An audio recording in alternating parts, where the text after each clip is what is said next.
Welcome to Red Fracture TV. I, as always, am your host, Sean Chappell. I'm now 16 weeks into building Red Fracture from the ground up, and things are getting interesting. There are a lot of opportunities that are coming out of the woodwork, and you can believe that I'm trying to take advantage of as many as I can, or at least the ones that make sense to me. I continue to hone my website, continue trying to make strides for Red Fracture on social media, and am already in the throes of reworking my business plan. Speaking of that, it occurs to me now that in my last video, I ran down quite a bit of the grant program that I just completed through the Waterloo Region Small Business Center and spent a lot of time explaining the pitch presentation, but I didn't actually show you what the pitch deck or speech looked like when completed. So here it is, all 3 glorious minutes of it. Grab some popcorn and enjoy.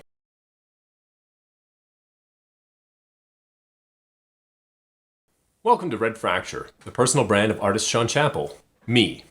Red Fracture creatively enriches the lives of its customers by giving them shots of pure imagination, which support curiosity, wonder, and a sense of magic, every day. Everyone is looking to embellish their lives, to guard against the mundane with flourishes of art, to define themselves with lifestyle products that speak to a concept, an ideal, a tribe. But most can't do this by themselves. That's where Red Fracture comes in. With unique, one-of-a-kind artistic designs and printed products made from those designs, Red Fracture presents all kinds of solutions, from the traditional to the wearable, while satisfying a number of price points supporting the casual buyer and the serious collector simultaneously. And who will buy these designs? Men and women in their mid to late adult years who can be found at any number of creative events that dot the KW landscape throughout the year. Some 250,000 people in the target regions of Kitchener, Waterloo, and Guelph, as determined by a pinpoint demographic report. And how do I know they'll buy? Because already this January, through the Red Fracture website, $3,370 in gross sales of original artwork have occurred. At a time of year when sales are traditionally slow, this is a very encouraging sign. Now, these were sales of traditional paintings, but all Red Fracture designs serve a dual purpose. The dropshipping side of Red Fracture, serviced through Printful, takes those designs and offers them as a series of printed products for the lower priced end of the business's product lines. All these products can be found online at redfracture.com and on social media. Facebook and Instagram specifically have direct sale links to Red Fracture Shopify store, and with a series of A-to-B test ads planned for Facebook, Red Fracture will continue to hone its customer acquisition process. And these customers will be Red Fracture customers because, contrary to expectations, the competition in my market looks a lot like collaboration.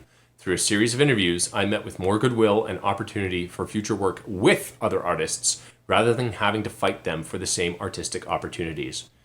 Red Fracture is currently a business of one, Sean Chappell, a serial entrepreneur and dedicated artist with 20 years of industry experience. I'm involved in all aspects of the business as it grows, but I plan to outsource marketing, website maintenance, bookkeeping, etc., so I can focus on being the lead designer.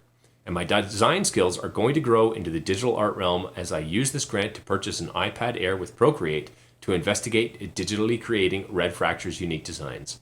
Red Fracture is on a very unique journey, a journey of customer discovery, of product development, of e-commerce glory. And that journey is coming to a venue near you, as it came to the Rotunda Gallery just outside these doors in January. Expect to see more of Red Fracture. Thank you for your time.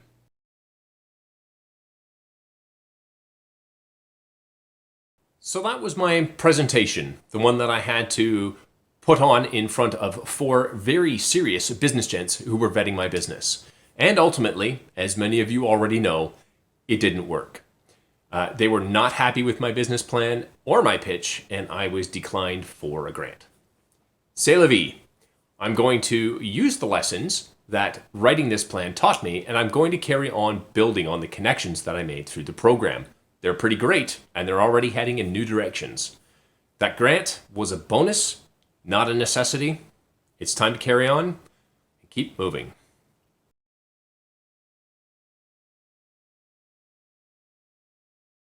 Assess the air quality in your workspace, even if you work from home. Now that the winter is upon us, with the windows closed and the heating on all day, the quality of the air in our humble abode has become very dry, very stale, and very dusty.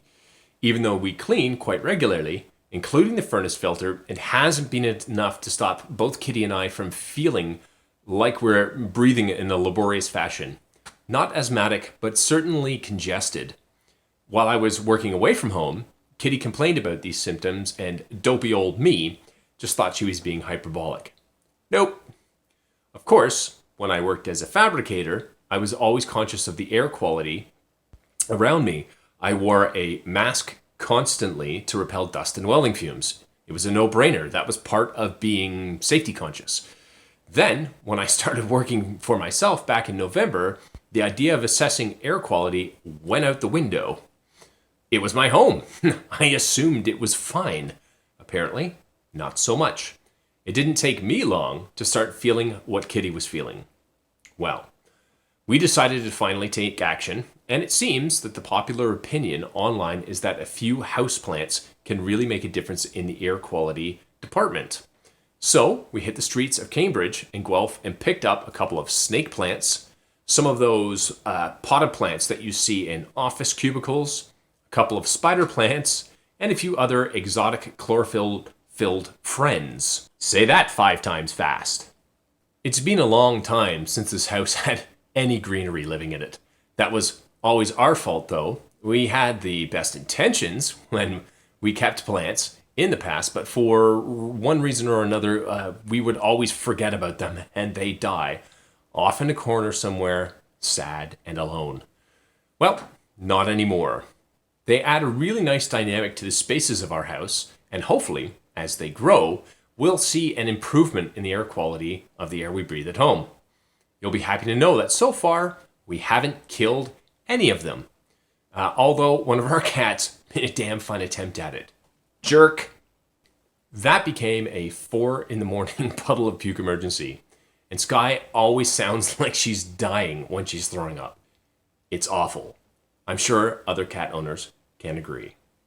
And on that note, if you like the content of this video, please share it on social media. If you have an idea for a topic you'd like me to discuss, please leave me a note in the comments below.